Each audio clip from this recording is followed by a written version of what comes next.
Mamimiss ko kayo! Mamimiss namin yung subject nyo, ma'am! Mamimiss kita, ma'am, kahit wala naman ako natutunan sa inyo. Ano ba yung tinuro mo? Aba, nag-iiyakan na kami dito? Naglalato-lato ka pa din? Be, kahit inagaw mo sa akin yung crush ko, mamimiss kita. Ikaw din, be, mamimiss kita. Kahit ang baho ng hininga mo, kahit palagi mo ako nililista sa noisy, mas maingay pa din yung putok mo. Lo, paano naging valedictorian yan? Nangungopia lang yun sa akin eh. Di ko na patatagalin sa teacher ko na ang dami pinapagawa at palaging galit. Sa principal namin ngayon ko lang nakita. Nandyan po pala kayo. Sa mga classmates kong amoy putok at puro kopya sa akin kahit may set A, set B. At sa crush kong di ako ginawa. Ang dami mong time, be. O ano ka ngayon? Pangit mo. Maraming salamat sa inyong lahat. Yun lang. Ma'am, para sa'yo to. Mamimiss ka namin, ma'am. Thank you sa lahat, ma'am. Yes, sa wakas, gagraduate na ako. Anak, proud ako sa'yo. Aba, bakit ka nandito? Ma'am, di ba graduation po natin ngayon? Ay, hindi ka gagraduate. Bagsak ka sa akin, di ba? Ayan, kakalato-lato mo yan! Humanda ka sa akin sa bahay! See you na lang next year. Uulit ako! Uy, mga Mare, sorry na late ako Sorry din mga Mars, yung driver ko kasi ang tagal. Ako din na late, yung helicopter ko kasi nagpagas pa sa ere. Ikaw Mars, bakit ka na late? Yung kotse ko kasi nabangga. Dilulo ka ata, Nay. Naka-tricycle lang tayo eh. Nahimik ka. So Mars, kamusta pala kayong dalawa? Ento, kakauwi ko lang ng Amerika. Ako naman, kakagaling ko lang ng Europe tsaka Japan. Ikaw Mars, saan ka galing? Ako? Galing ako sa mall. Sa mall ka lang pumupunta? Mall sa Australia. Wow, sosyal. Mag-mall lang sa Australia pa. Sinungaling. Sa Changi ka lang pumupunta eh. Isa pa, pag di ka na nahimik dyan! Balita ko mas yumaman kayong dalawa ngayon na. Anong ganap nyo? Hindi naman. Kakabili ko lang ng 2 bahay tsaka ng 3 bagong sasakyan. Ako naman, nagko-collect ako ng mga designer bags, designer shoes, basta designer. Eh, ikaw Mars. Nagko-collect ako ng ginto. Bracelet tsaka sing-sing. Ginto? Nagko-collect ka ng sama ng loob ka mo. Punyeta ka, wag mong hintayin sa mamaloob ko sa'yo. Buti pa mag-order na tayo mga Mars. Excuse me, can I have the fettuccine Alfredo? Yung sa akin steak with white caviar. Samahan mo na rin ng wine. Ano bang basa dito? Sige, spaghetti na lang. Steak yung sa akin, Nay, ha? Gusto daw ng steak ng anak mo, Mare. Hati na lang kami ng anak ko. Sige, spaghetti na lang daw. A few moments later. Sino pong magbabayad ng bill? Kuya waiter, ikaw na lang mamili kung sino magbabayad sa aming 3. Mayaman naman kami lahat. Si Ma'am po. Ako? Ikaw magbabayad, Nay. Congrats, Mars. Magbayad ka na. Wait lang. CR lang ako, sige, Mars. Babalik pa ba yun? Alis na ako. Bahala kayo dyan. Nay, tingnan mo tong balita. Oh, ano yan, anak? Nanalo tayo ng loto, Nay! Mayaman na tayo. Oo, Nay! Teka lang, ipapost ko to. Nanalo kami ng loto. Mag-ready na ako, anak. Madami-dami ata tayong bibilangan ng pera. A few moments later. Anak, tara na! Kunin natin yung pera! Hello. Nakita ko yung post mo. Nanalo pala kayo ng loto, oo. Ba't pala andito ka? Di ba crush mo ako? Liligawan sana kita. Che! Di ba nireject mo ako dati? Peperahan mo lang ako eh. Hoy, lalaki ka! Alam ko na balak mo. Porket nanalo kami ng loto, jujuwain mo na tong anak ko? Hindi ko naman po peperahin yung anak nyo. Ay, oo, Mare. Hindi naman peperahan ng anak ko yung anak mo. Oh, ba't nandito ka? Makikipag-close sana ako sa'yo kasi magiging bilang ka na ng anak ko. Ay, tiilan nyo kami. Peperahan nyo lang kami. Lumayas kayo dito. Nabasa niyo na ba yung balita? Mali daw yung lumabas sa loto. Kayo yung panalo. Kami yung nanalo. Mayaman na tayo! Hindi kami yung panalo. Nay, magiging mahirap na tayo ulit. Paano ba yan? Kami pala yung panalo. Lalayas na kami, ha? Sandali lang, Mare. Pag-usapan natin yung kasal ng anak natin. Oo. Ilang anak ba gusto mo? Walang ikakasal. Peperahan nyo lang kami. Mare, hindi naman sa ganun. Ngayong kami naman nanalo, gusto mo ikasal kami? Ang pangit kaya ng anak mo. May balita na naman. Sila daw ulit yung panalo. Ano? Hindi kami panalo? Bali na naman. Kayo pala yung panalo. Mayaman na tayo ulit, anak! Oh, paano ba yan? Mayaman na kami ulit. Tara, ikasal na tayo. Magutom kayo. Layas! Bye!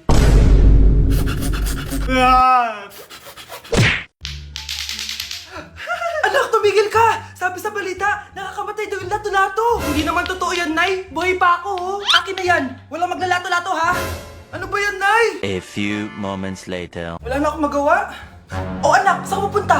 Lalabas lang po ako, Nay. Bawal ka lumabas, anak. Sabi sa Facebook, marami daw nangingitap ngayon. Di totoo yan. Pumasok ka sa loob. Bawal na maglato-lato, bawal pa lumabas. Ano na lang gagawin ko? Init. Anak, wag mo bubuksan yan. Bakit na naman, Nay? Sabi sa Facebook, sumasabog na daw yung mga electric fan ngayon. Nakakatakot nga. Ang init init-init, Nay! Magtiis ka muna! Ang init-init! Nakakainis! Maniwala lang tayo kung ano yung nasa Facebook. Utu-utu ka pala, Nay, ha? Humanda ka. Nay, sabi dito, siswertihin ka daw. Talaga, anak? Pero sabi dito, kailangan mo muna daw ako bigyan ng pera. Oo, ito, mag-withdraw ka, kahit magkano. Siswertihin na ako. Tapos sabi sa balita, gaganda ka daw kapag binigyan mo ko ng bagong cellphone. Gaganda ako? Oo, ito, bagong cellphone. Sa'yo na yan. Ang dali mo lang pala utuin, Nay. Marami pa ako ipapabili sa'yo. Ma'am, parang wala po ata sa lesson natin yung number 5. Ay, wala ba? O sige, bonus na lang yan. Thank you, ma'am. Ma'am, wala po ata sa lesson natin yung number 5. Oh, anong gagawin ko? Puro ko kasi daldalan kaya di mo alam. No, favoritism si ma'am. May sinasabi ka? Ay, wala po. A few moments later. So, ganun lang siya kadali.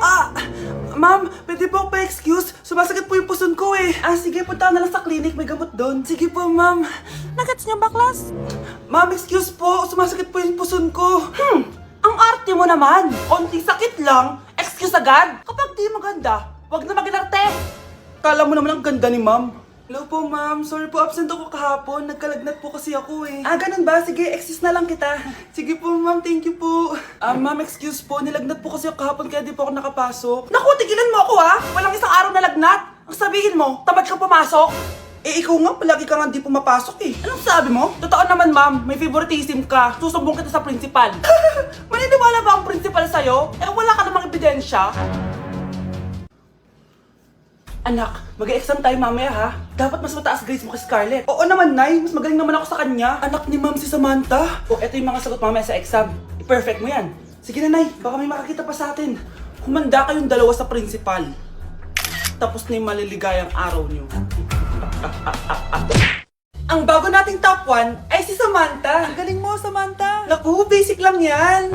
Paano nangyari yun? Pasado kayong lahat, pero may isang bagsak. Si Scarlett, halatang favorite mo si Samantha. Pares lang kami ng average. Paano ako bumagsak? Di ba sinasagot mo ako? Di bagsak ka ngayon? Humanda ka sa akin. A few moments later. Class, mag-behave kayo. Nandito yung principal natin. Magandang umaga, class. Kamusta yung bago nating teacher? Gusto ko pong i-report yung teacher na yan dahil may favoritism po yan. Favoritism? Sinungaling ka, Scarlett! Mabait sa amin si ma'am! Opo, ma'am. Mabait po ako sa kanila. Pantay-pantay lang po yung tingin ko sa kanila. Huwag mo na pagtakpan nanay mo, Samantha! Hala, OMG, magnanay sila.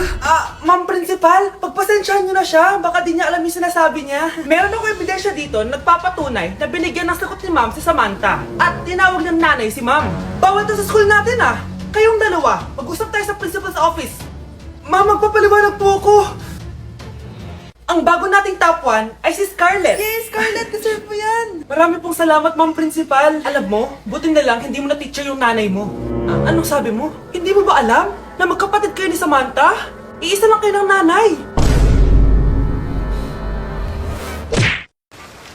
Kahit malakas ang ulan, wala pa ding suspension. Wala pa ding suspension? O anak, pumasok ka na! Ayoko, Nay. Magsususpend din naman. Ang tamad mo talaga! Kaya ka bumabagsak eh! Pumasok ka na! Sige na nga, papasok na ako. Be, napatawag ka. Lakas ng ulan, Be. Papasok ka ba?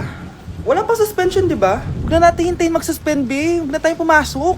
Oo, sige, Be. Huwag na tayo pumasok. Di na naman papasok mga teacher natin. Walang papasok, ha? Oo, Be. Huwag na tayo pumasok.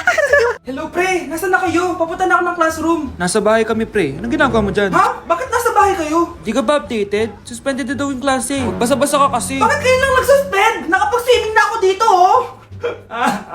Good morning, class. Nasaan yung mga estudyante ko? Alis na nga ako. Present po, ma'am. Ano po lesson natin today, ma'am? Patahimikin mo na ako! Diba binagsak mo ako dati, ma'am? Ako naman ang magpapabagsak sa'yo ngayon. Lumayo ka! Thank you for the roses. Thank you for the roses. Oh, now there's a fire. Thank you for the ice cream. Thank you for the roses. Anak, anong ginagawa mo? Nay, ginagawa ko yung AI na trend sa TikTok yung nagla-live. Anong AI live na kabaliwan na yan, ha? Madami daw kasi nagsisend kapag ganun. So, pwede ako yumaman. Yayaman? Talaga lang ha? Oo, Nay, ang dami ko na nga nakuha ang pera eh. Talaga? Marami ka ng pera? Sige, tuloy mo na yan. Oh, thank you for the ice cream. A few moments later. Thank you for the flowers. Oh, now there's a fire. Nay, ano pong ulam natin? Thank you for flowers. Nay, gutom na kami. Wala pa rin ulam. Oh anak, ikaw na muna bahala sa kapatid mo. Magluto ka muna dyan. Pero Nay, buong araw ka na nagaganyan. Nakakalimutan mo yung mga anak mo. Thank you for TikTok.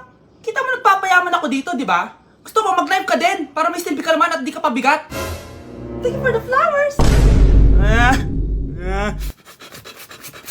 Thank you for the flowers. Mukhang bad trip si ma'am. Kayong apat, tumayo kayo. Hala, ano na naman kayang ginawa nila? OMG. Natatandaan nyo ba tong group chat nyo? Paano nalaman ni ma'am yung GC namin? Patay kami nito. Ang gagaling nyo! Mag-umpisa tayo kay Scarlett. Ako po, ma'am. Palagi na nagpapareport si ma'am. Ano, tamad na siya magturo? Sayang ang tuition natin, be. Isa ka pa, Christian. Ma'am, kita niyo ba, bago riban si ma'am, balita ko kumukuha siya sa class funds natin, Ginawa niya tayong business. Samantha. Yes po. Ayoko talaga dyan kay ma'am. Mas gusto ko pa yung dati natin teacher. Buti pa yun, hindi nang babagsak. Tapos magaling pa magturo. Kyle, akala ko matino ka. Guys, huwag niyo naman ginaganyan si ma'am. Mabait naman siya eh. Sa principal nga lang. Akala nyo di ko alam mga pinagsasabi nyo sa akin? Lahat po ng sinabi namin sa GC. Totoo po yan, ma'am. Diba sabi nga nila, ma'am, truth hurts? Truth hurts pala, Sige, papakita ko to sa principal sa office. Sige, ma'am. Sabihin mo sa principal. At sasabihin din namin yung mga baho mo. Ha? Anong ibig mo sabihin? Di ba may GC din kayo, ma'am? Sinisiraan niyo pa nga yung mga estudyante. Paano mo nalaman yon? Isang pindot ko lang dito at masasend na to sa principal. Huwag mong gagawin yan. Huwag mong pipindutin. Humanda ka sa akin, ma'am.